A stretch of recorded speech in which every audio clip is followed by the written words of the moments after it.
world because she heard it too. And I'm wondering if we've ever identified what's causing that or which recording is stopping. Well, I Because would it's assume that what's stopping is one of the people who I've given permission to record. okay. I don't know who it is. And Okay. there have been times when mine has stopped, but I don't know whether or not that's what happened last week. Yeah. Uh, Just knowing that you guys are recording it for the podcast and then hearing recording um, stopped, it's but a I little don't know. distressing. Ah, www. The Fire Dance. Okay, this is good. We're almost ready to go, and this is good. Lots of stuff going on, man. Um, before we get started, let me grab something.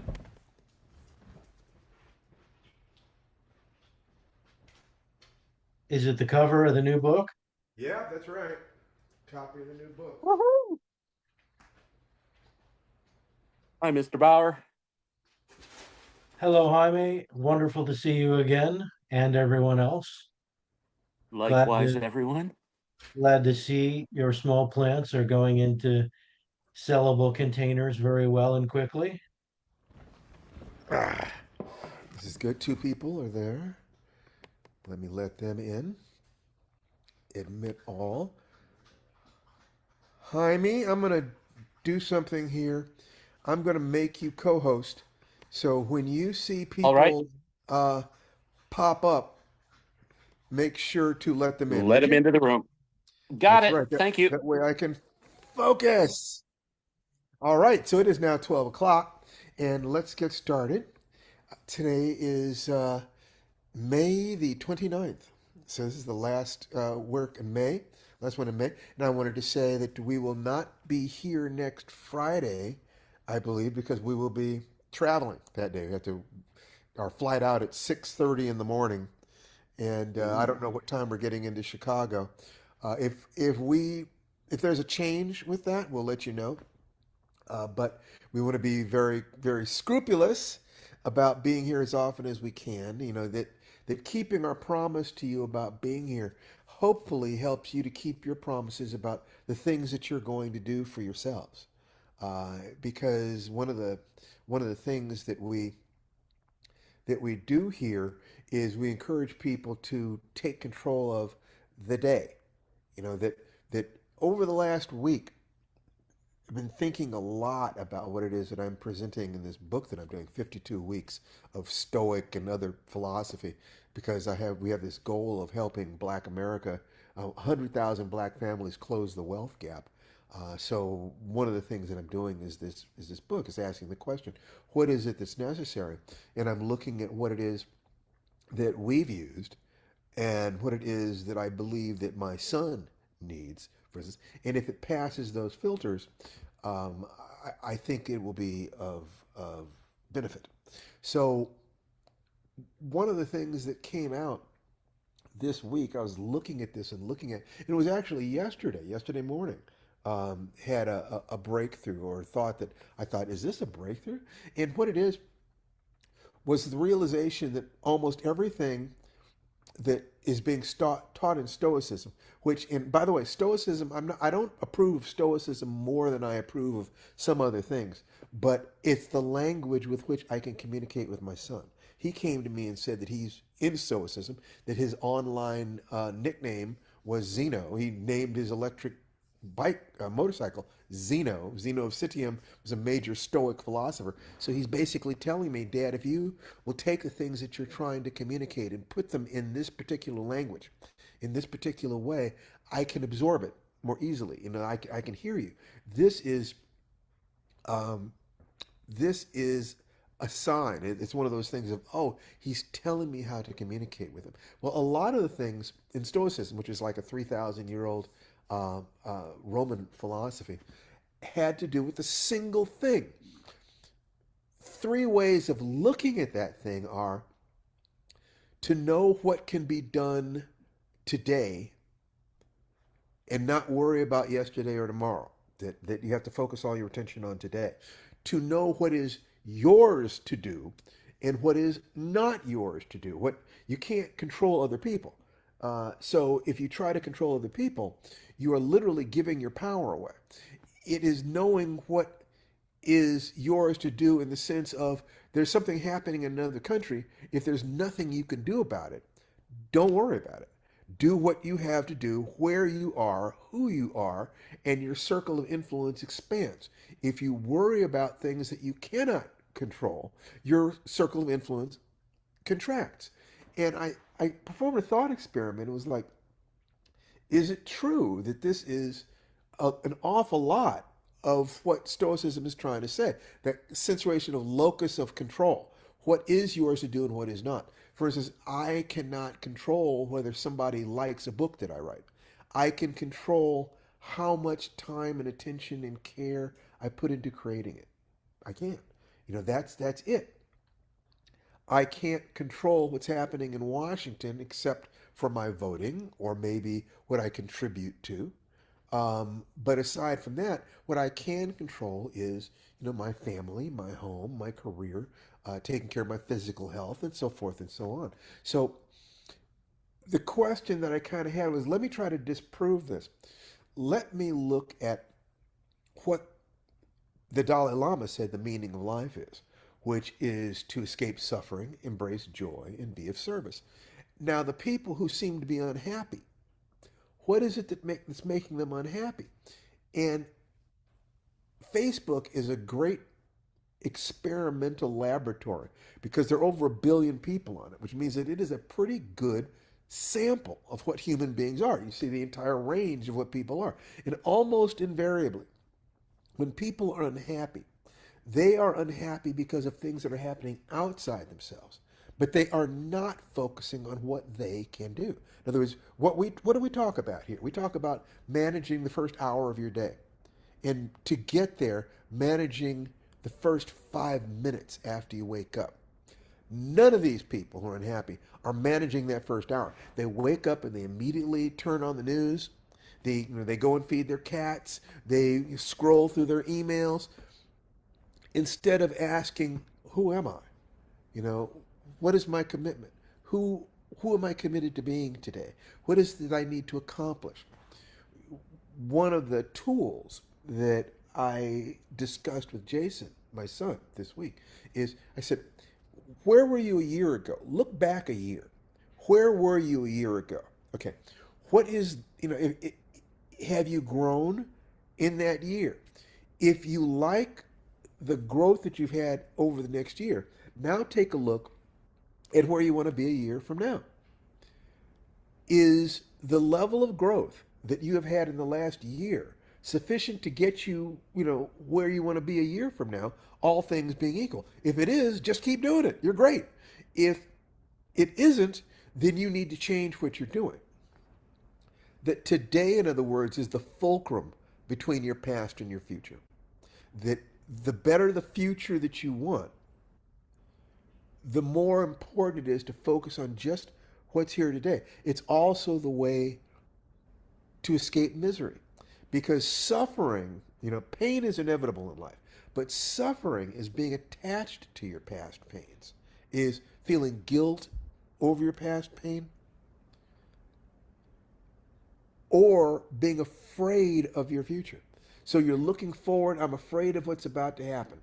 You look at your past, I feel guilty or diminished because of things I did in the past.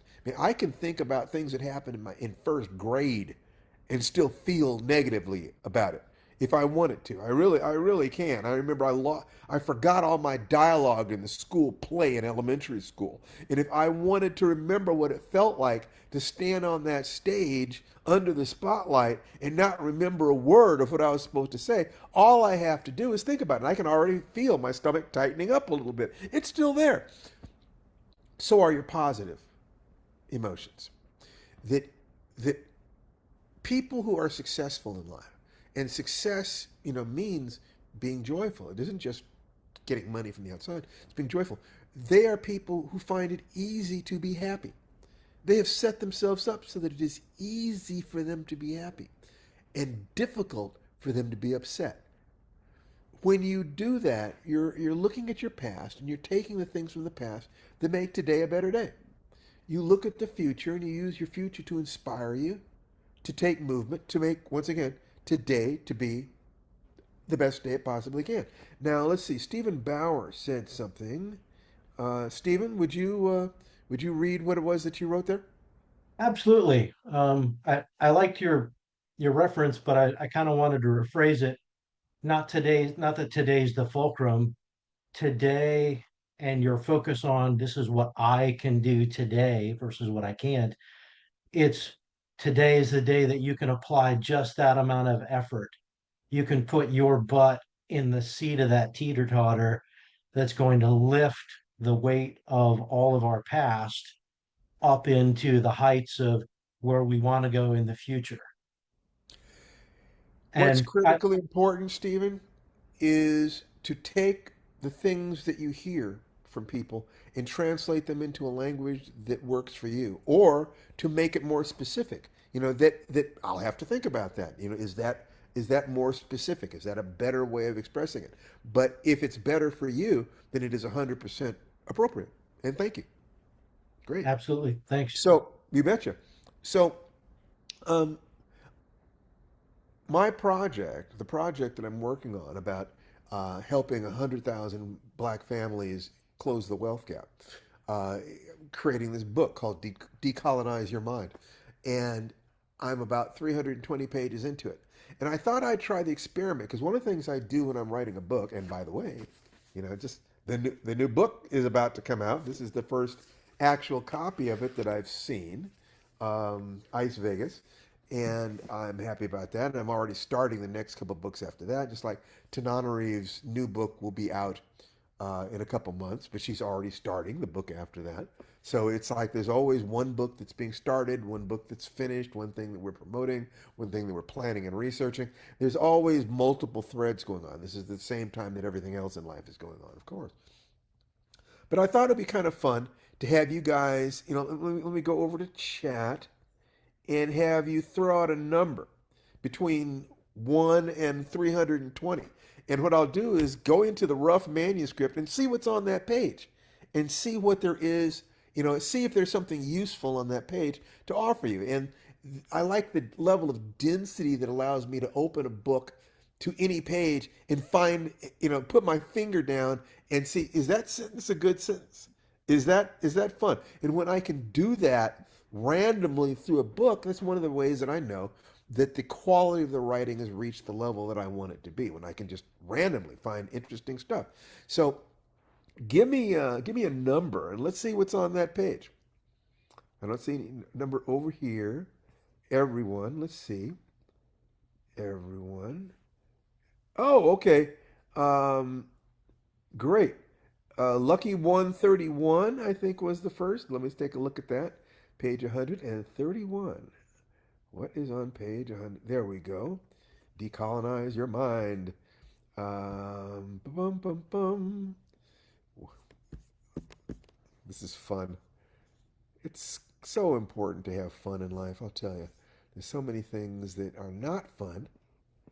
And, oh, let me make this screen smaller. Okay, now I can.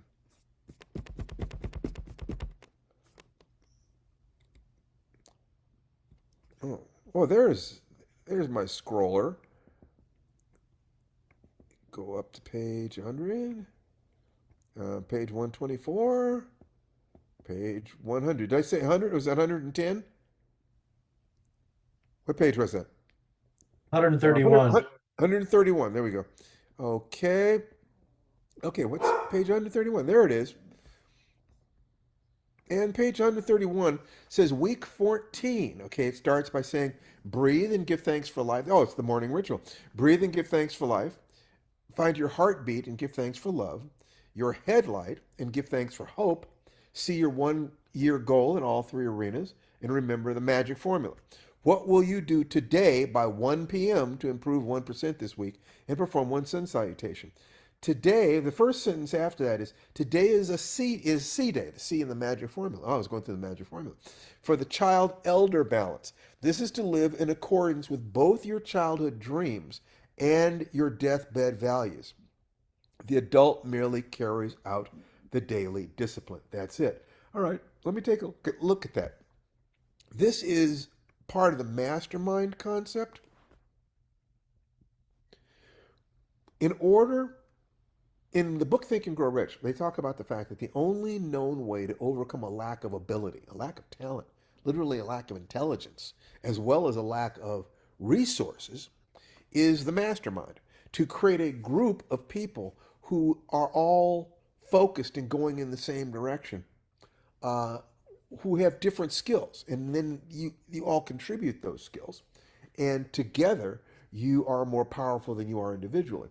Now, your primary mastermind is going to be your significant other. This is why it's so critical to to not join your life to the life of someone who is not going in roughly the same direction at roughly the same speed. Because if not, you'll change what it is that you're doing to keep your marriage, keep your relationship, or if you don't, and they're afraid of losing you because you're moving too quickly or in the wrong direction, they will actually sabotage you. They might be tempted to sabotage you if they are insecure. Um, but people often say, if I say that first relationship is the most important thing, or a group of people is important, you say, I don't have a marriage. I don't have a partner. I don't have people around me who are positive. They say that where you end up in life is going to be the average of the 5 people you spend the most time with. Well, what do? Well, you first get your mastermind within yourself. That your ability to attract people who are integrated and heading someplace worth going to is going to be partially based on whether or not that's the way you're manifesting. That they're going to be attracted to you based on what you are showing the world of who you are and where you're going. So you need to have your own internal integrity. The best way I know of doing that is to make contact with the child self inside you, that who you used to be. It's like you cut a tree in half, and you can see the concentric rings. The youngest plant is still there. The youngest tree is still there. We grow around it, out of the cradle endlessly rocking. I forget if that was a poem, something written by Thoreau, perhaps. The child that we were is always present within us. If you make contact with that child self, you visualize yourself as a child. What did that child want from life? If you can find some way to create what that child wanted, like Harlan Ellison, one of my favorite writers and favorite human beings, said that success is to bring into existence in adult terms your childhood dreams. So if you find some way that the thing you loved as a child is something that you're still working with. For instance, when I was in probably third grade, I was drawing pictures of people practicing judo because I saw Mr. Moto in Danger Island and he did judo. And I thought, oh my God, I'd love to be able to do that. I've never stopped practicing martial arts. And I got started by my senior year in high school. But when I got out of high school, I was the first time I walked into a school and started practicing, and I've never really stopped. And that, even though I don't do it as much as I used to in terms of taking classes, because just life has just gotten so busy, that's still part of my identity. It always has been. And the little kid inside me is delighted with that. So connecting with that child, okay, that's part of it. But then the other part of that is, what are your deathbed values? That visualizing your older self, your wiser self, who already has the answers to the problems that are plaguing you. What does that part of you think about life? What does that part of you find important? That if you can visualize, and it takes practice to do this, visualize a conversation between the youngest and oldest parts of you, and just listen in on that conversation. That is some of the deepest, best wisdom you're ever going to find. It's going that conversation between grandson and grandfather, or daughter, granddaughter and grandmother, or whatever that's going to be. And that's one way of looking at our internal architecture. Adult, grandfather, elder, adult, child. There are other ways of looking at the masculine and the feminine aspects of what we are. It's good to be able to look at both of those balances. However it is that you describe what you think those separations are. A lot of what we're talking about here, just as I said to Stephen, the, I can give you the most accurate reportage that I possibly can about what my teachers have taught me and what I've learned, and what we chew over in terms of how do we achieve these things. But you have to make them yours. So if you find some way to connect with that child self, however you visualize that energy, and another way to communicate with your adult self, which is the active part of you, and then there is the elder. Now, I cheat on this. I can remember, I can go back to probably 3 years old. I don't think I have a clear memory below 3 years old. I remember standing up in my crib. But I don't know exactly how old I was at that point. And I last year, because of medical emergency, my heart stopped. I died. So I can tell you what that ending is. That at that ending, what is going to be the most important to you is the question of, did you live your life in accordance with your values? And as I often say, if you did, great, you're ready to go. If you didn't, then can you forgive yourself for having not fulfilled that, not succeeded in that way? If you're having a hard time with that, look around you, and you're likely to also have not been able to forgive others who are gone. They're in the past. And you're still carrying that resentment with you. If you can see that those people who hurt you did the best they could, see, to be able to forgive them does not mean forgetting what happened. It does not mean letting them hurt you again. It means to understand that human beings are doing the best they can, and we often, due to fear, fall short. We try to manipulate the things around us, the world around us. We try to control outside things rather than controlling what our behavior is, which is the only thing that you can control.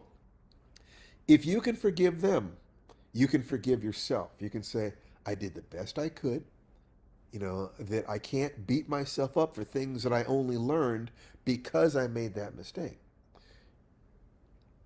If you can forgive them, you can forgive yourself. If you can forgive yourself, you can die at peace. And if you can die at peace, you can live with power.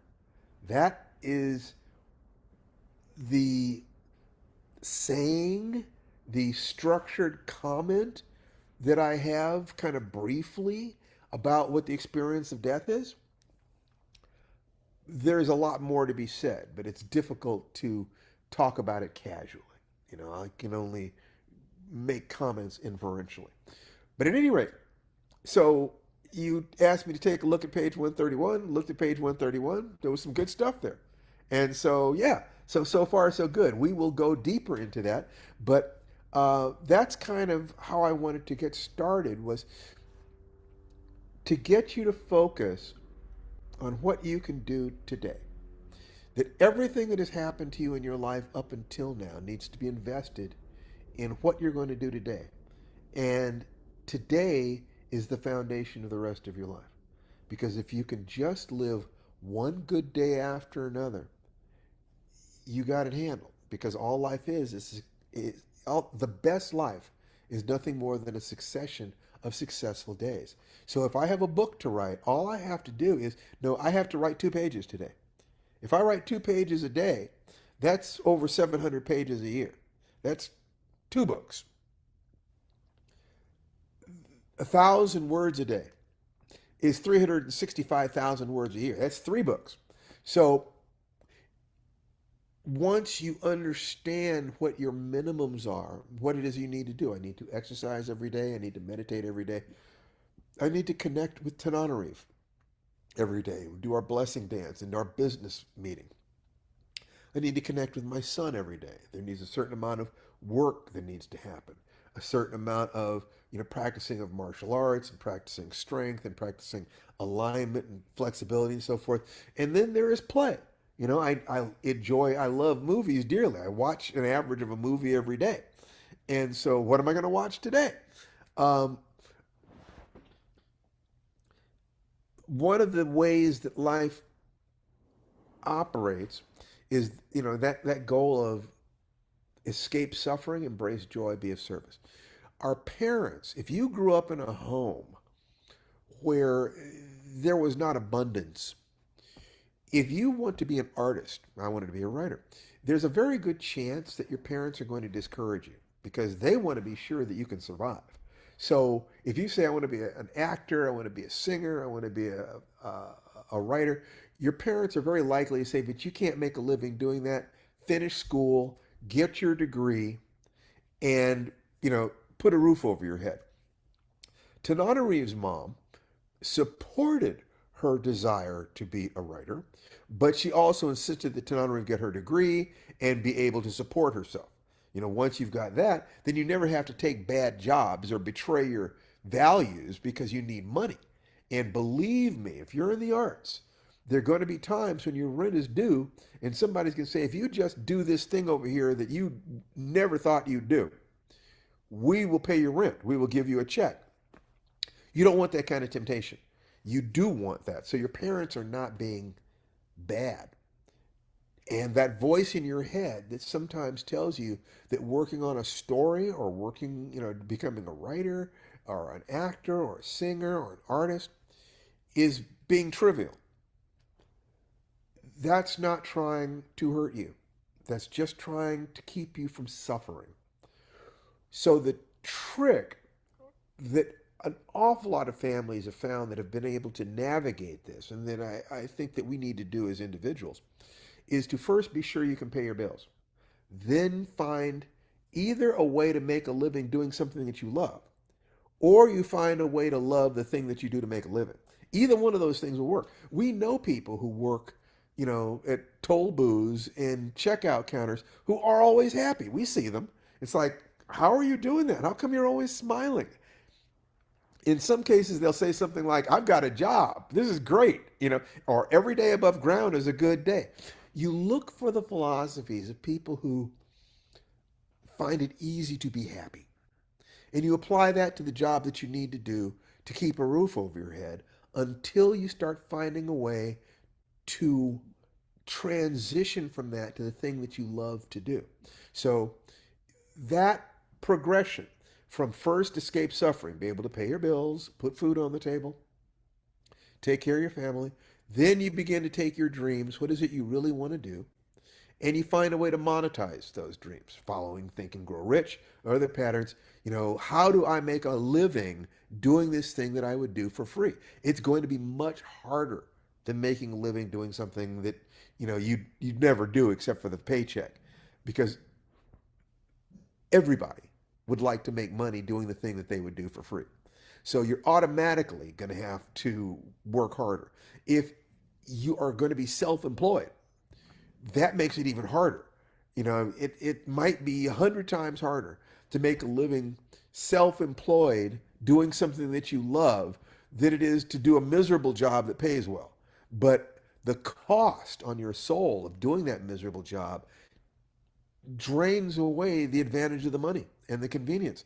So you have to walk that. If you want to have a life where you get to do the things you want to do and also get paid well for it, keep a roof over your head, then you have to be in touch with that child part of you because that's where all the creativity comes from.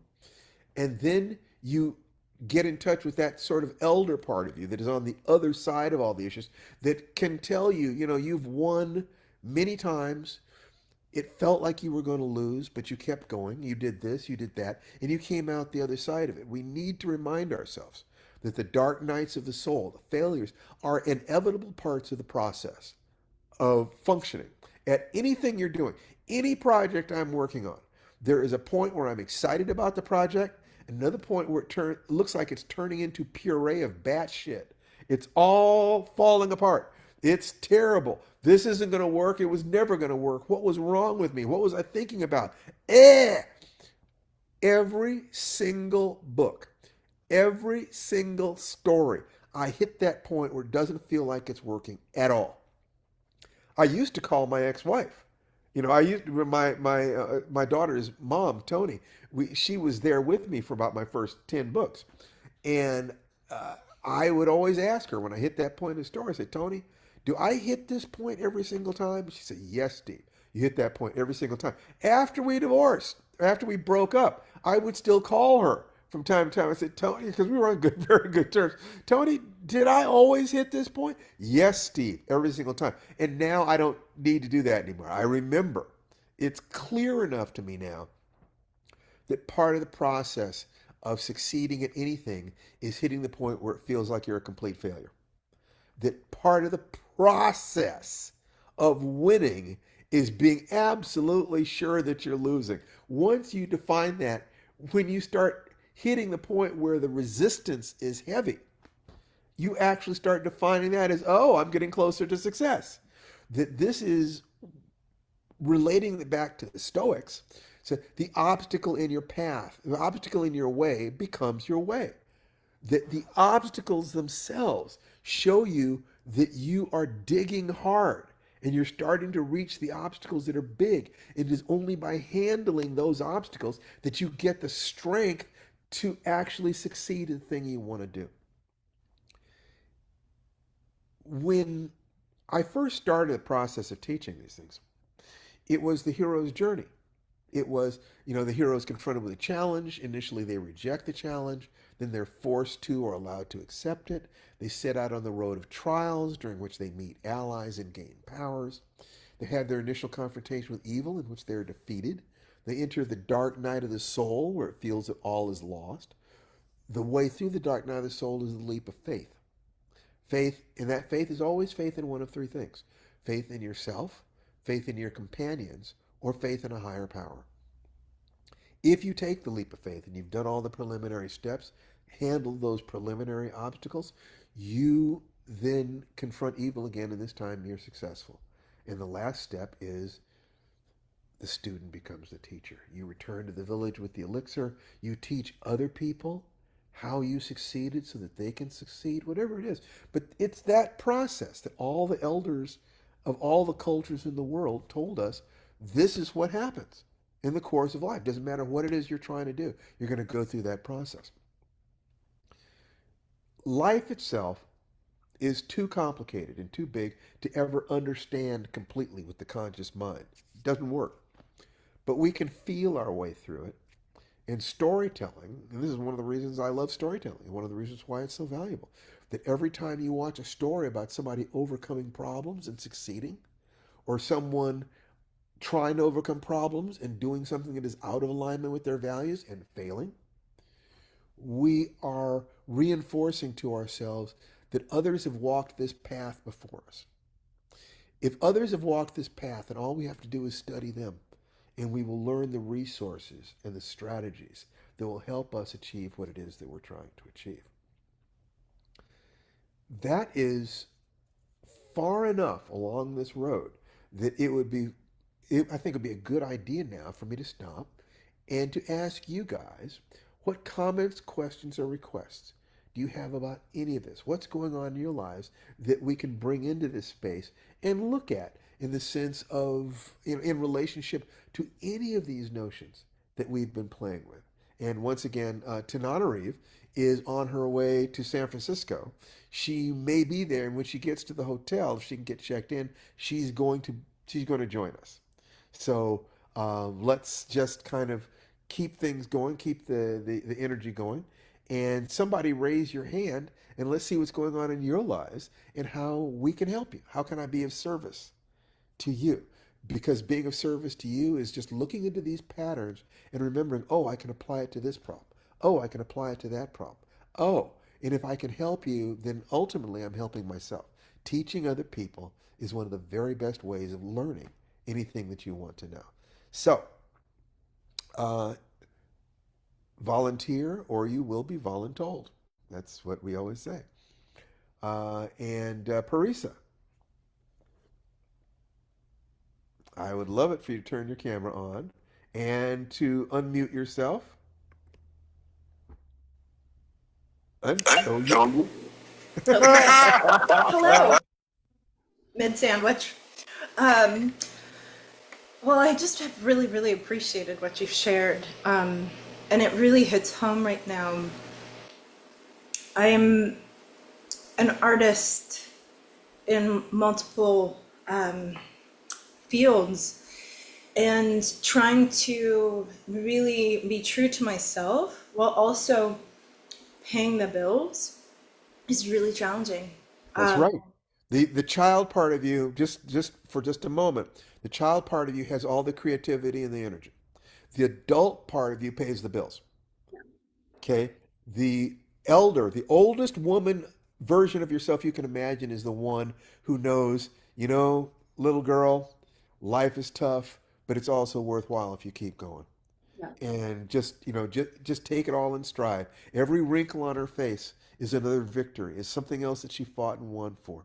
You are on that journey between being the youngest part of you and the oldest part of you, and we're here to help you take those steps with integrity. So what can you do today that will help you to align your artistic self and your moneymaker? Shake that moneymaker for us, girl.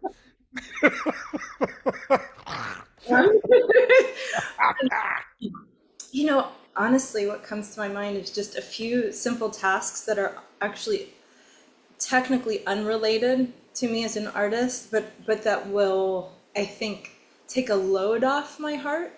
How so? Talk to us about that a little bit. So just I could use some room. For a little context, I'm in the process of selling my house, moving out of the country, um, and navigating some complications around all of it that are unexpected, as as What common to is be. motivating you to move out of the country? A few things. So I'm originally from Jamaica, Uh-huh. and my heart has been drawn back. Um, the work that I do as an artist, so mainly as an actor, writer, producer, as well as someone who's very passionate about public health advocacy, it, I've been seeing how all my gifts are sort of coming together in ways I hadn't anticipated, but I'm like, oh, okay, this all makes sense. And in the Caribbean, I see some possibilities for doing what I can do in community with other folks who are wanting to do similar things. So, Sounds fantastic. yeah. So how can I be of service to you today? I mean, you already have been, honestly. Just having encouragement is huge. Mentorship is so huge, and I've been Oh really my God. dying. I cannot begin to tell you how critical it is to be able to talk to people who are on the other side of the issues that you are facing, or people who are facing the same issues, or people who are just beginning the path who are nothing but pure passion. Because the people just beginning the path remind you who you used to be before you got banged up by life. And it's like, oh, that's right. I used to be excited about writing. It's like I get unhappy about things in my career. And I think, when I was a kid, I would have given anything to be in this position. Remember that. And then the older part of you that has won so many times, that has learned and fought, and you learned how to walk and talk and ride a bicycle, and all those things looked impossible once too. That Oh, I don't know what that is. Um, so, as an artist who has raised a family and is raising a family, who lives with the love of his life, and we get to share our hopes and dreams, and we actually consider I'm in my second life.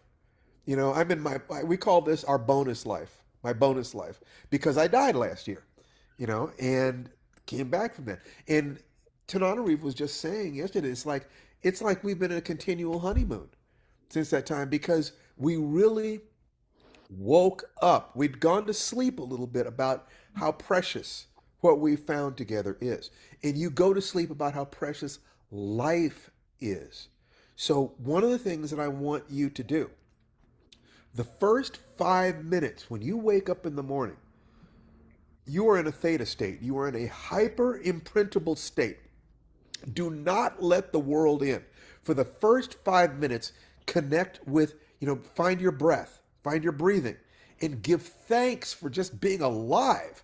Trust me, if you almost died and you had time to think about the fact, I'm dying, and then you were given another chance, every day would feel precious until you started forgetting how precious it is. And sometimes you have to wake it up, you know? So first, you spend a few seconds just being grateful for life. Then you find your heartbeat in your chest. You have to get very soft to feel your heartbeat, the blood pulsing in your veins. And you give thanks for love. See, all children were loved at some point in their lives, or they die. There is a thing called failure to thrive. If infants are not cuddled and cooed over, they literally curl up and die from grief or whatever. And even if you have to go back to feeling in your mother's womb, where all your needs are taken care of and there was a heartbeat so close, there's a part of you that remembers that, finding your own heartbeat. There's a reason why we associate the heart with love. Think about the people you love, the people who love you, and being in love with life. Then move up to your head and find the light inside your head and think about where you want to be in a year. And think about the things that you can do, the major things you need to do there. And all this can take place in seconds. It doesn't take much time. We're talking about very, very brief. And then what can you do today that is one step on the path to the mountain that you're climbing in your life? Then you get up, write down the three things you're going to do today by 1 o'clock, and then perform one sun salutation. I love sun salutations. They are arguably the single best exercise in existence. But you don't have to. You're a grown adult. You'll do the things that you do. But if you do those things in that order, your body, your heart, your mind, connect, feel gratitude. Gratitude is a doorway to faith. So if right now you don't know exactly how you're going to do the things that you're going to do, if you are grateful for what you've already got, you will develop the faith. I'll work it out. I don't know how I'm going to do this, but I know I will. And that is what you need. That is what you need. Oh, that is my daughter's puppy, pit bull. My daughter is traveling on is taking a cruise up to Alaska. She'll be back on Sunday, and for 2 weeks we were able to keep her puppy here. So one of the things I'm grateful for is not just being alive, but for this fantastic woman in my life. My God, you she is everything her fans, she's everything you think she is. Everything you hope she would be. She is that smart, she's that sweet, she's that much fun.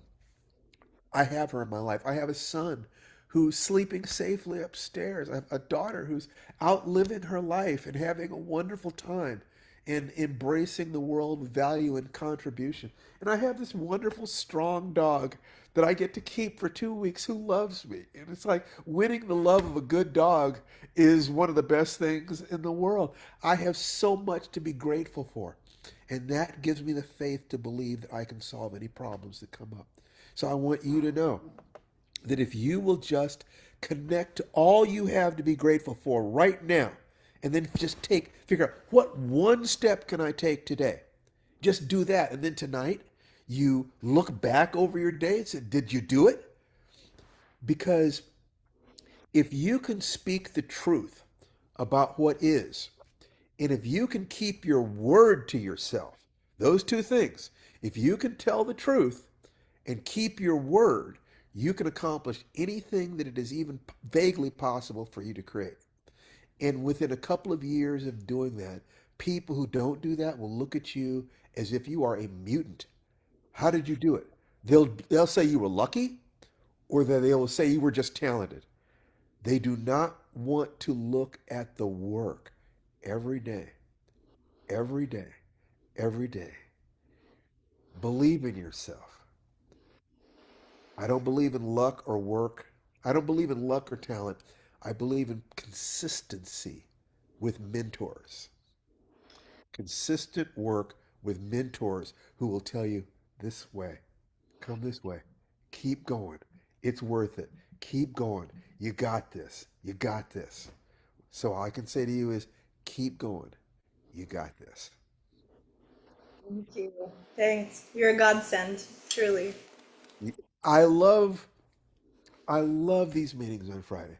That we do this because we love it. It's remember the meaning of life to escape suffering, which we have. It's like life is great. Embrace joy every damn day and be of service every single day. What am I giving away? You fill your cup to overflowing and then you give to the world from your overflow. Make sure to feed that little girl inside you first and to honor the old woman you're going to be on your deathbed. She is watching you. She believes in you. You are creating her with every step you take. Yeah. Okay, sweetheart. You take care. All right. This is good. Oh, let's see. Tananarive sent me a note. She must have arrived. What did she say to me that I can read to you? Oh, I can't tell you that. That's nasty. No, no, I didn't mean that. Says, thanks for the ride this morning. Sorry I was so chatty. No, no, no, no, no. She's arrived there. It's just great. I just love her to death. Anyway, let's remove this and let's see. Who's next? Uh, Daniel, you're visiting us from Germany. Yes, So I knew we would call on me. what can you do today to take a step toward your destiny? I'm doing it already. I'm reading a new paper. One of my short stories gets published in July. Congratulations. That's And wonderful. I just did it to refocus my mind instead of just complaining and playing victim party. And, I need some kind of new focus. So that one is new. And I have a work with an 8-degree school class with a hero's journey. I don't know how exactly it will be, but it's about a mixture between pedagogics, nature work, and hero's journey. And that sounds really interesting. So So I'm this is scared. something you're doing, something you're conducting, or something you're taking? What I didn't get wasn't clear. I learned it in Gestalt therapy. I think it was created by an American called Paul Rebellion. I met Yeah. him, but he died. And one of his German students brought it to Bavaria. And I learned it, but it was normally people do it as adults. But I think I will adapt it to somehow to children and hope it works. But Why not? Why not? the worst thing I could do is not doing it. Look, it is legitimate for you to teach anything that you have learned. So, in the things that you have learned that changed your behavior for the best, there's one expression that knowledge is only useful if it changes behavior or it changes the way we feel. And the way we feel influences what we do. So it does change behavior. So I think that there's nothing wrong with that. So when you talk about teaching children, the question that all kids want to know, on one level, is can I become an adult? Can I step into the world of being an adult where adults, or I think that we believe in gods, in the first place, because adults have godlike power. If you're a kid, it's like, I don't understand how any of this happens. I don't how cars work or how you buy a car. That all the things that adults do seem like magic to kids. So any arena in which you have actually become an adult, and yes, there are issues that we have dealt with together, Daniel, and you're continuing to. But the fact is that you have also solved many of those problems. You've actually achieved. You've actually done things. Anything that you have actually done, it is legitimate for you to turn around and teach. The I mean, mistake people make is when they try to teach things they haven't done. That's a I mean, mistake. the biggest challenge for me is, in the hero's journey, there's always a stage, it's called confront evil. But, I was Yes. running away from evil 15 years, and now I turn around and I see how big it became.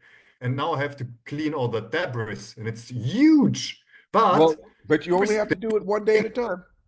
I'm in the deepest core since I do the morning ritual. I'm so much into faith I, I got a letter from the bank. They want $3,500 in a month. And I'm peaceful. I know I will sort it out. Some solution will come. I never ever had that. I was panicking by every shit. So you, there are lots of ways to get money. However, Mm. let's take a look at earning money as opposed to borrowing money or finding money or playing the lottery. If you can think of something that you have learned, the biggest thing that you have learned, look at something painful that you did not want to look at, that you looked at and you whipped it. You could teach a class about that. That means that if you can start with what's true, do not fake this. Start with something that is true that a younger version of you would pay money to learn. Get you. If you can think of something that a younger version of you, old enough to Mm. make money, but young enough to not have the experience you have now, you could teach a class on that and you could promote that class and make money doing it. That you could say, okay, on a month from now, I'm going to teach this class, and you spend a week thinking about exactly what you're going to teach. And then you take a look and see, well, what are comparable classes? And maybe you do it via Zoom so that you can pull people from all over the place. Making money, according to Dan Kennedy, who's one of the people that, that as you keep moving forward, I want you modeling, Think and Grow Rich first. But Dan Kennedy is somebody who has some really useful perspectives. He goes, what is your unique selling proposition? It's a triangle. What is your unique selling proposition? What are you teaching, or what is the product or service that you're offering that is unlike what anybody else is doing? Maybe people aren't, maybe you're doing the same thing other people are doing, but you're doing it in a different location or at a different price point, or it's something that is unique. Nobody has ever done this. People have only offered this to women, and now you're going to offer it to men, or vice versa. Whatever it is, that is something special. And then you say, who is your avatar? Who is the perfect person for this? And I think that in general, the perfect person is a younger version of yourself, because that will make you be honest. Okay. Mm. What is it that you needed? Like Yeah. roses need rain. You cannot teach people how to earn money. Well, you So I don't have, want to teach people how to earn money unless you're good at earning money. yeah, exactly. So, but I But you look for something could else. you could say it has to do with being able to face your fear. So you said that you ran away from something and that you were finally able to turn around and look at the thing you're running away from and start dealing with it. Mm. So you could say to a group of people, I am not finished. I am an unfinished product, but I legitimately got past my fear of my fear. That it's the only thing we have to fear is fear itself. If you could get past your fear of being afraid, in other words, you thought with me, I thought that my fear, it took me 24 years to earn my first black belt, okay?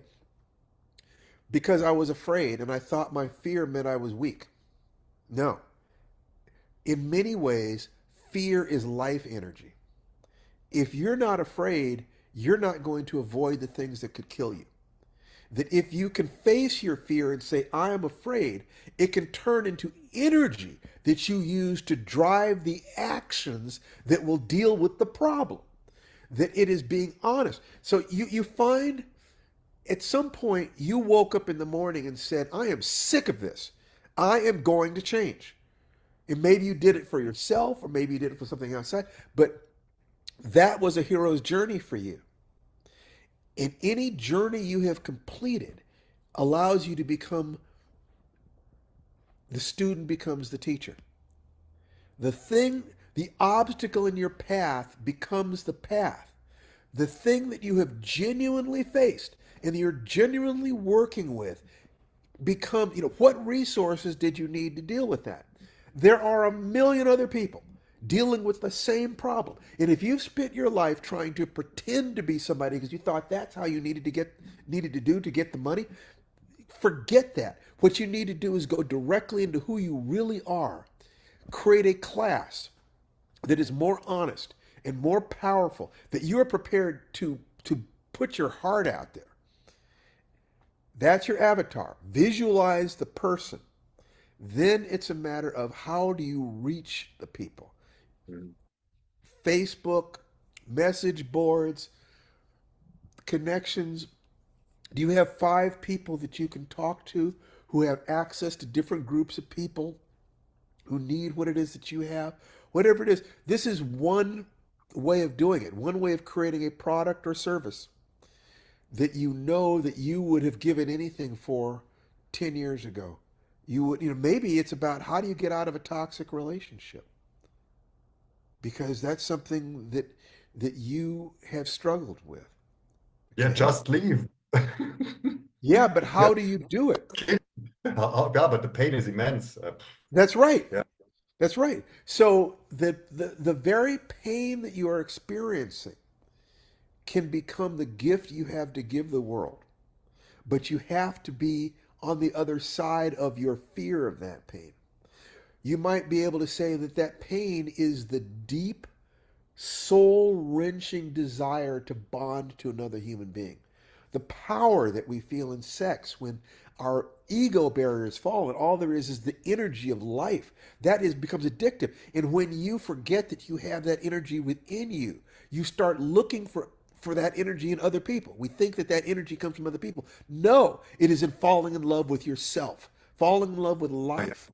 You see yeah, what I'm but I saying? forgot that when you're in toxic relationships, you think the other person, you need the other person to give you that, what you need to develop yourself, and then they become an enabler. But I was stuck into that. I couldn't see it So, anymore. so if Yeah, you spent the interesting. next week, if you spent the next week spending 8 hours a day studying toxic relationships, reading stories of people who got out of them, that every day you find 10 stories of people who got out of toxic relationships, you will start seeing a pattern.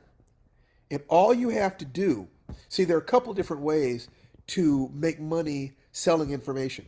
One is to be the guy who did it. The other is to find someone who did it and study them so that you are reporting back. This I studied 10 people who got out of the worst toxic relationships, and I found a common pattern between all of them. And then you use maybe the hero's journey to say first they had to admit that they were in a toxic relationship and they didn't want to leave, and then they finally got sick of it, and then this was the road of trials, and these are the allies they needed and the abilities they needed, and they didn't realize that they had those abilities within themselves. The more honest you are, the deeper in you go. If you do this, you will create a system that will help you move forward. And the instant you've moved forward one step, you have something to teach other people. So that is one way you could do it. Find a product or service, sell it in advance. Sell the course in advance. And then you create it, but you know what it is that you're going to do. And you could sell that course through the internet. It doesn't have to be live. You could say that, a month from now, this is going to be presented. Uh, and it could be no more than a 2-hour lecture where you lay out a very specific program. You put it up on you record it, you video it, you put it up on an unlisted channel on YouTube, and the people who buy it, you send them the link, or you do a live Zoom. Whatever you do, starting to think that way is the beginning of taking control of your life and working your way out of the rut. Allowing you to back up far enough from the problem. It's like you can't see the forest for the trees. You've been beating your head against a tree, so you can't see the forest. Back up. Assume that there is a way out. If you can be honest enough and know that there are people out there who are stuck where you were stuck 3 years ago, who are looking and praying that there is a way out. If you can honestly tell someone, I am not perfect, but I found my way out. Let me tell you what I did. What you're selling in sales, if you look at the hero's journey, you have a challenge. You cannot finish the challenge without going on this journey, finding these allies, gaining these powers. Oftentimes, Luke Skywalker will meet Obi-Wan Kenobi. that the journeyer will meet the old man, the old woman on the mountain. In what arena of life are you the old man on the mountain? Figure that Mhm. out, and you can help Luke Skywalker. There is some way that you are Obi-Wan. Or you can commit to turning yourself into Obi-Wan. 24 hours from now, if you gave it everything you had and you were totally committed that you will never take a step back into those toxic relationships again. I mean, totally committed. That you can honestly tell someone, this is how I made that commitment. You know something, you might fall off the horse in the future. That might happen. But for the period of time that you are totally committed and you've taken that step and you've burned your bridges, and you then research. Every day you research and you study, you get on the internet, healing from bad relationships, leaving toxic relationships. Google is your friend. Study, study, study, study, study. You're looking for, oh my God, that's the mistake I made. Oh my God, this is what I could have done. Oh my God, oh my God, oh my God. Write those notes down. Formulate yourself a pattern, a lecture that would save somebody's heart. You've got something you can sell, my friend. Okay? Thanks for believing in me. You're welcome. You're welcome. I believe in focus under mentorship. That's it. And everything that you see is just people who were able to focus harder or had better mentors. We don't, Mozart, was said to be a genius at age 5 or whatever it was. But you know damn well that what you had there was a kid of phenomenal focus whose father knew how to compose and play. So his father was able to mentor this kid, and the kid just grabbed it and immediately, went from to playing chopsticks to creating. How fast you can walk along that path is up to you. How much will you listen? How hard will you work? How much will you focus? Do you have faith? Will you look at your mistakes and see what you could have done differently? Commit to doing it differently. Now try again. Now try again. I've not failed 10,000 times to make a light bulb. I found 10,000 things that don't work. That makes me closer to what's going on. Every challenge you have had, you might be the person who was born to teach people how to get out of toxic relationships. That is a multi-million dollar notion if you can honestly deliver. And that's your task. Good luck to you, Dan. All right. Who's next? I'm having so much fun here. Bum, bum, bum, bum. Crystal Torres, are you available to come on? Hello. Hello, sweetheart. How are you? I'm good. How are you? I am fine. How can you make today the best day it can possibly be? The middle point between the last of your life and the rest of your life. I mean, for me, just like coming here was the good and grounding part, I guess. I've got a very simple day. I'm going to clean the bathroom. We did a plumbing repair, and there's construction adhesive on the porcelain that I want to get off. Fantastic. It sounds like you're in a chop wood, carry water Yep. sort of thing. Just road of trials. I'm just doing the stuff. So, Yes. you talk a lot about going for walks. So you're, Hmm. you're exercising, right? You're doing something with exercise. I forget what it was that you were doing. I had been doing a lot of walking with my commute, not so much now that I'm at my mom's, Uh-huh. because I'm staying here until Dan comes home. Right. But I've started, incorporating more dance. Good. The Simi Valley fires set me back because it was just so smoky here. Existing was hard. But I'm back up and about. But staying close to home. It's too hot here. When I was living by the beach, it was easy to go for a walk every day. I understand. Well, maybe you could do it early. And tell me, what are you grateful for today? Well, I'm grateful for so much. I mean, I love being here with my mom and I'm having fun with my Uncle Steve. I mean, he and I think bonded over the difficulty of the plumbing repair, and it's great to get to learn this like house maintenance stuff from him. And there's a litter of adorable little feral kittens that I'm taming up right now. The mom will let me touch the kittens, even though she doesn't like to be touched.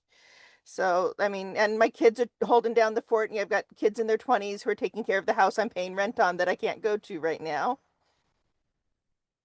And are you working right now? I'm just doing freelance stuff. So I'm working for two nonprofits, just piecework, and I'm studying. I'll get my paralegal certificate in September, and I'm working on my notary commission. This all sounds positive. Yes. It all sounds positive, sweetheart, and that's good stuff. In terms of dance, Tananarive and I, some of you may have seen Tananarive on Instagram Hmm. showing off her hip hop moves. It's fun, and we're actually working on an exercise tape that we used to love doing a long time ago called Hip Hop Body Shop, Oh, and we will fun. eventually do a video of that and put both of us on Instagram. And that'll be a lot of fun too. So dancing is great. It's I definitely a celebration of life. I took a semester of hip hop dance at Berkeley. Well, that's And good. usually I used to do belly dancing and I've done Yes, my folklorico, but like hip hop was a whole other vibe. And it was nice to do yes. something that I could like actually dance socially, not just in a recital situation. Yeah, I actually have stopped doing Tai Chi and put dance into that slot. Nice. And so I do, martial arts, and I do other martial arts, and I do Hmm. kettlebells and club bells and other stuff. But the thing that was interesting with the dance is that I've already been in either one or two situations. We've only started this for like about a month ago, and I've Hmm. already been in a situation where we were dancing socially. It's Nice. like, wow, how often do I get to do Tai Chi socially? You know, Right. so it's like, and then at the Nebula Awards in Chicago next Friday, we're presenting awards to people, and Tananarive is giving the keynote speech, and she'd like me, she's going to be talking about how important dance is, how important it is to maintain joy for artists, Yes. and she's going to end her talk by talking about so never forget to dance. And she's going to have music playing, and she's going to start dancing. I'm going to come out with her. We're going to dance together. We're going to encourage people to get up and dance and to get up and move. So I love it, that. yeah, it's a celebration of life. That my body works after being laid Hmm. up in the hospital for a month. That I can dance with this woman that I love so much, and that we can share that joy with the world. So it fits in there, and it's always it always makes me smile when I see you pop up in here. I've known you since you were what, 12? Yeah. Yeah, 11 or 12 when I started going to Las. yeah, and your mom's parties and things. So Hmm. it's a real pleasure to watch you grow, and you've always been a joy, sweetheart. Well, thank you. It's been a Uh-huh. great blessing having you in my life. Oh well, I will. I'll always be here as long as I'm here. You can always reach out to me, sweetheart. Thank you. Okay, so Chikaja raised a hand. So if you can you get your camera on and unmute yourself. Chikaja. Oh, Chikaja raised a hand and then is not able to come on. Oh, that's I keep hoping that she'll work that out. And Dayo Ogonyam Yemi, Dayo, are you there? People get shy. Okay. Oh, wait a minute. I am. There you go. All right, Dio. Spotlight. No, it's So, how are you, bruh? I'm well. I'm well, That's- thank you. That is And great. so much of what you've said today has resonated very deeply. I've planned for 17 times to come on this, and today was the day I made it. No, I'm so And glad. every minute has been just an incredible blessing. Thank you so much. As you can probably guess, I feel so totally blessed by life. I, it's hard for me to even begin to talk about when I was laid up in my hospital bed, could not speak, could not breathe by myself. The first thought I had was, I can observe. I am blessed that I can observe, I can see what's here now. What can I do to celebrate the life that I've got? Because that celebration then begins to build additional capacity. So I couldn't even breathe, but I could observe my breath. And then I could breathe. And then I could wiggle my fingers and my toes. And then I could visualize being able to do a sun salutation. What movements would I go through to do that? And when I started with joy and gratitude, rather, trust me, all the fear that I could possibly imagine was right there. I am dying. They're giving me the long faces. Tananari's family came and her best friends came to stay with her because her husband was about to die. Okay. So I, what, what helped me to crawl out of the grave was a sense of gratitude to be alive and then gratitude for the people I loved. It's like, why do I want to be here? Why am I fighting for my life? Why am I fighting for my dream? Because this is who I am. I'm a fighter. This is who I am. And what am I fighting for? I'm fighting for my family. I'm fighting for my community. I'm fighting for the woman that I love. I'm fighting for the ability to dance and play with puppies and write another book. We start there with just the gratitude for being alive. And then you think about what more you want to give, to experience, or to give to the world. And you let that pull you out of your funk, pull you out of that. You wake up in bed. It's so much more fun to stay in bed than it is to get up. And it's like, let me just stay here. It feels so good. It's warm and soft. Every single morning, I have to remind myself, who are you? What are you committed to? Emperor Marcus Aurelius, most powerful man in the world at his time. Every morning he woke up, he wanted to stay in bed too. But he would say to himself, I must get up and be about the business of being a human being. Every day he would say that to himself. And so did Epictetus, who was a slave, who was one of the most important Stoic philosophers, a brown man from Turkey who was a slave and became the philosopher to kings. They saw the truth that who we are in the world is all we have to work with. Who am I as opposed to what is not me? What is now as opposed to what is not now? What is here as opposed to what is not here? And every leader you have ever admired, and every person who has ever achieved in a way that made you admire them, were the people who took care of what was happening right there around them and not wasting their time thinking about the things they could not do. Your Martin Luther Kings and your Nelson Mandelas. What can I do here now? That is what then allowed them to expand and affect millions. So what can you, my friend, do today that pays honor to everything you have been up until now and also opens the door to your future? What can you do today? Because today is all you need to take care of. I'll take that as a hypothetical. No, it's a Okay, question. well, I'm doing it What can now. you do today? It's actually what I'm doing right now. 7 years ago, I said I started working on an adaptation project for a trilogy, actually technically 4 books. And I said at the time, with the people I was working with, this was going to be too difficult to get done as a film series, and perhaps we should do something different. I So ended let up me ask you a working. question. Are you published? I'm a producer. You're a producer. What have you Yes. produced?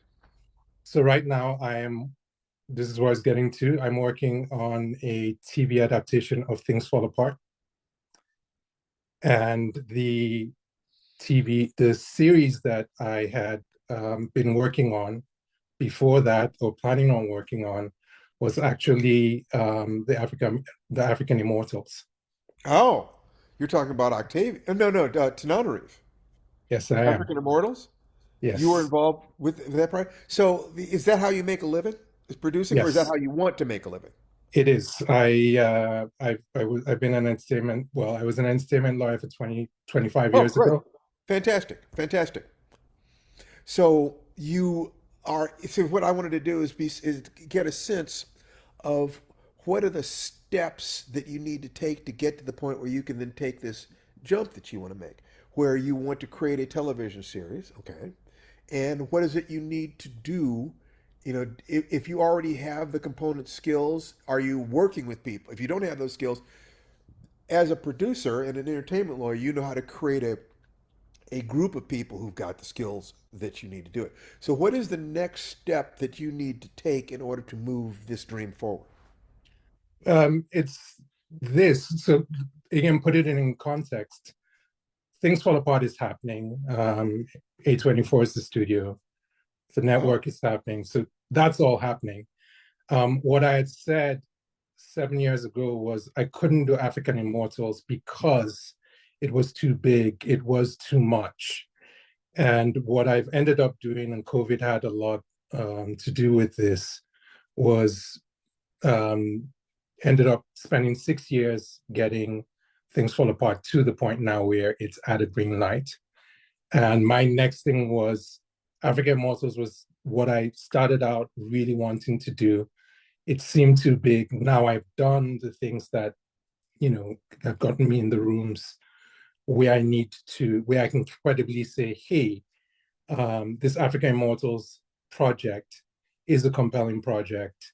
And this is something we can make happen. So again, I wasn't here necessarily to speak about that, but um, I knew that you and Tanarive had been doing this Zoom meeting for years, and I said I was going to wait until I was in a position to, I guess, manifest actually producing stuff before I would come on here. And again, I didn't intend to speak with anyone, but so much of what you're saying has resonated in so many ways that here I am. And it certainly wouldn't be the last time I'm on the Well, Zoom. that's great. You know, Tananarive is not here. We're not going to discuss business on an open call like this. If I believe you probably know how to reach us. Absolutely. Yeah, if there is a specific thing that you would like to address with us, we are on our own journey. There's a movie that we might be shooting this summer. There's another one that we want to do next year. We're both working on books and things, but we're always looking for allies who have resources and vision and energy and so forth. And uh, we have those we welcome those conversations with people who have already proven themselves. Absolutely. People who are already serious. You say, I did this, this, and this, and now I'd like to do this with you. You might be a wonderful person who has fantastic potential, but we have a limited amount of time. So you get priority if you've already shown it, can show us this is what you've already done. So for every conceivable reason, I wish you all the success in the world. And if there's anything we can do to support you, sir, let us know. Absolutely. We do this because the artistic life can be a lonely one. And every time we kind of open our hearts and talk about things we're going on, that loneliness goes away a little bit. It's like right now I get to talk about things that are important to me, that are valuable to me with other like-minded people. That we're all on that journey together. It's like climbing a mountain, and it's much more fun to climb it with other people. Even if you branch off, you're not planning to go all the way to the top. You're going to go to that mountain over there. You're going to take this trail over here. But still, we can talk about our experiences. Indeed. And if a lot of people have tried to do African Immortals, there's actually some stuff that's happening, swirling around there right now. But once again, we're not going to talk Mhm. about that right now. That really be Tanana Reeves to talk about, even though we're both involved in that project. But we have no idea. Somebody is going to bring that to the screen. Mhm. And what we're looking for is the person who says in their heart, screw those other guys, it's going to be me. See, that part of you that says, oh yeah, there are all those other people, hell with them. It's me. You don't know it yet, but it's going to be me. That part of you, that's the part of you that's going to carry you there. Okay. There's a story about the Hanoi Hilton, which was a prison camp in Vietnam. Hmm. And there was a pilot who was shot down, and he spent 7 years being tortured every day before he was rescued. And he said a very interesting thing about the people who died in that camp. The people who died in that camp were not the pessimists, they were the optimists who were too optimistic. They said, we'll be out by Christmas. And then when Christmas came and went and they weren't out, they lost hope and they gave up and died.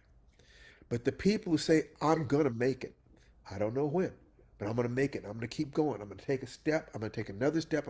Because when you look at the horizon, the person standing on the horizon sees a different world from what you're seeing. So all you have to do is imagine that beyond that horizon, or the next horizon, or the next horizon, I will find what I'm looking for. And I'm going to follow a path that is entertaining to me. I'm enjoying walking the path. I'm seeing good scenery. I'm meeting nice people. I'm doing interesting things. You keep the faith that eventually you will see the answer.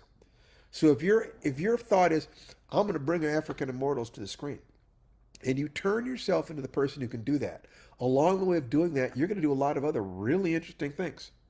And maybe you'll be the person to bring him African Immortals. Or maybe you'll do something better. Or maybe you'll do something else. But you're going to have a good life no matter what. Absolutely. So there you go, buddy. Thank you so much. I look forward to meeting you in person. Indeed. Likewise. Take care. All right. This is good. If you can see what we're saying, that you take care of what there is today to take care of, you take care of what is here to be taken care of. You take care of the things that are yours now, here. And whenever you feel overwhelmed, narrow your circle. You have 10 units of energy. If the task seems to take 100 units of energy, then you find the piece of that task that only uses 10 units.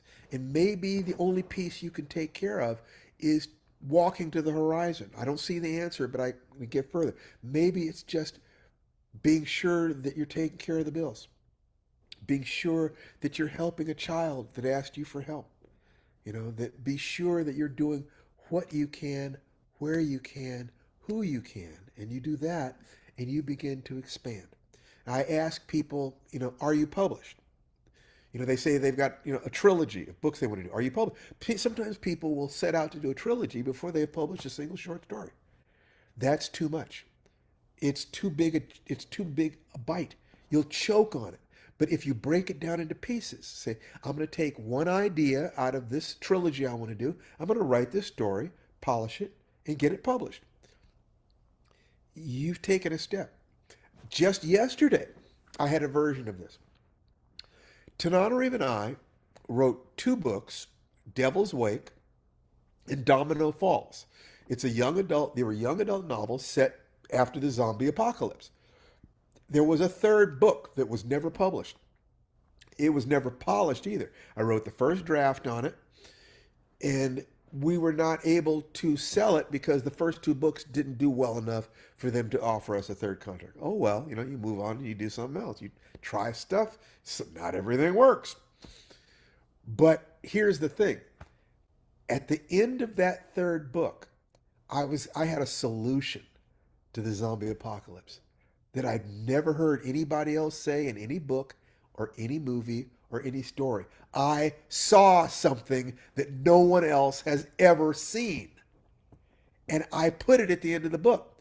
But I couldn't publish the book. So now I've got this answer, the solution sitting in my head, and it's like burning a hole in my brain. How do I do it? Well, Jamal Hodge asked us if we would do a short story for an anthology. This was years back, more than 10 years ago we did, for an anthology that he was doing. So we wrote a story called 24 Hours at the Grindhouse about somebody running a movie theater on Times Square in New York after the zombie apocalypse. And people bring them things that they've scavenged or grown to get into the theater. There's a flea market there, and then they show a movie at night. And it's just 24 hours at this place. And the story worked well. He loved it. He's publishing it. We got paid for it. Yay, money is great. I love getting money. I really do. Um, but it occurred to me, I said, wait a minute.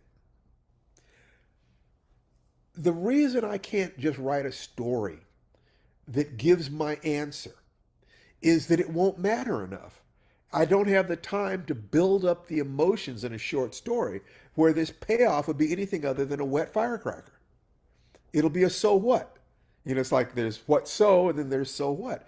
In order for it not to be a so what, in order for it to be a zowie, people need to watch people struggling with this, fearing it, you know, to go through that kind of hero's journey thing. And then when I bring out the solution and people say, oh my God, why didn't anybody ever think of that before? It pays off. I said, maybe I can't write a full novel about this, but I was able to write a short story set in that world. We get requests for short stories. Maybe I could write 5 or 6 short stories set in that world and then publish all those short stories in a single collection with the new story with my answer as the last one. In that way, I get this thing out of my head and onto the page. Furthermore, I could take a look at the book that I roughed out back over 10 years ago and say, well, how many different stories are contained within this book? I could follow this character. I could follow this character. There was this going on. There was that going on. So I could raid that unpublished novel for about 5 short stories worth of stories, introduce all the characters, introduce all the world, then write a new short story that answers the problem, publish them all in a single volume, and now Bob's your uncle, as they say in England. That'll work. And I mentioned that to Tananarive, and she loves the idea too. So now, when people ask us for stories for the next year or so, we're going to say, would you like a story set in the world of Devil's Wake? Because if you do, we've got it for you. The obstacle in your way becomes the way. The problems that you are facing, your unconscious mind said, I have this goal. The goal is big. I'm not strong enough to do this. But if I deal with every obstacle that I run into on my way, I am literally in the gymnasium of the heart. I said I want to accomplish this thing. I chose a goal that was big enough to transform me. Here come the obstacles. Let me deal with these obstacles one at a time. And it's like lifting weights. I literally am becoming strong enough to deal with the thing itself, if that makes sense. This is what our lives are. Parisa, you're having an emotional reaction. What's going on, sweetheart? Just that I have been having those thoughts myself recently. I'm like, I know whenever in my life I've taken a big leap, I've received the gift of preparation. The gift of pain. I'm feeling it, and I'm like, it's sometimes I feel like, where is the help? I don't see it, even though I've seen so many miracles in my life. And then today, I'm like, why is it that every week I see that my calendar has this on it. Every week it comes up, and I'm like, oh, not this week, not this week. Today it was like absolutely 100%. It's this week. Get on it right now. Get on early. That was because today was the day that was appropriate. And we may not see you again for another year, or we might see you every week for the next year. It doesn't matter. What matters is that you live a life of integrity and joy and service. That is what matters to me, not whether or not you're here. You know, one of the things that we say here, we have a course called the Warrior Walk, and you can get it at www.warrior-walk.com. And if you go to that page and you see it and you want it, but you can't afford it, let us know and we will give you a free copy. Because we are about the business of changing the world.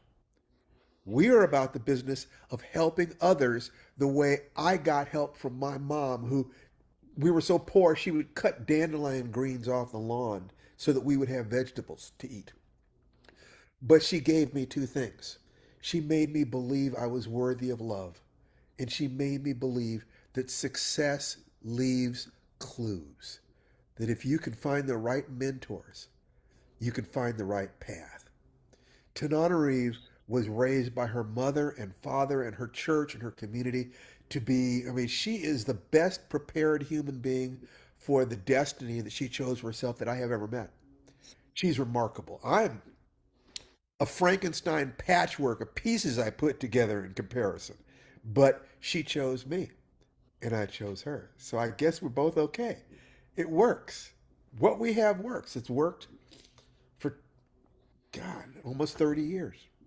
We met and were basically engaged 72 hours after we met. And we've been together for over 27 years. And it's still fun and it's still hot. we, we, we just love this. And we still have hope.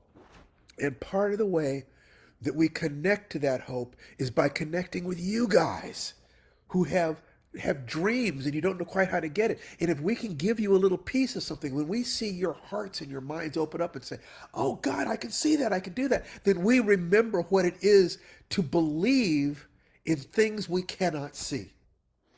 Faith is belief in things that you have no evidence for. You're just going to believe the sun comes up tomorrow. You're going to believe.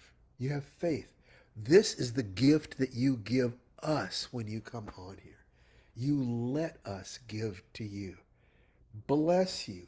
Thank you. And take that out into your lives. And every one of you, take another step this today. And then remember that today is the fulcrum point, however you want to put that, between your past and your future. Tomorrow will be another today. And the next day after that will be another today. And all you have is this moment to take the actions. And that's all you have to handle. And for one breath at a time, you can do anything. You can survive anything. Whew. Unmute yourselves and everybody say goodbye. Thank you, Bye, everyone. Thank everybody. you. Peace. Goodbye. So Bye, inspiring. everybody. You Namaste. take care. Namaste. Love you guys. I've got work to do, writing to do, and a son to embrace, and just another wonderful day of life that none of us are promised, but here it is. Enjoy it. Take care, guys.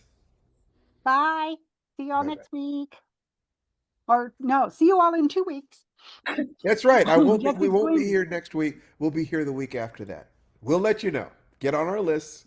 TananariveList.com, TananariveList.com, StephenBarnesList.com, so you can hear from us. And also the Lifewriting.com, which is our free site. You get there, and every day we communicate with you guys there. We can drill down a little deeper. Lifewriting.com, the positive corner of the internet. Bye bye.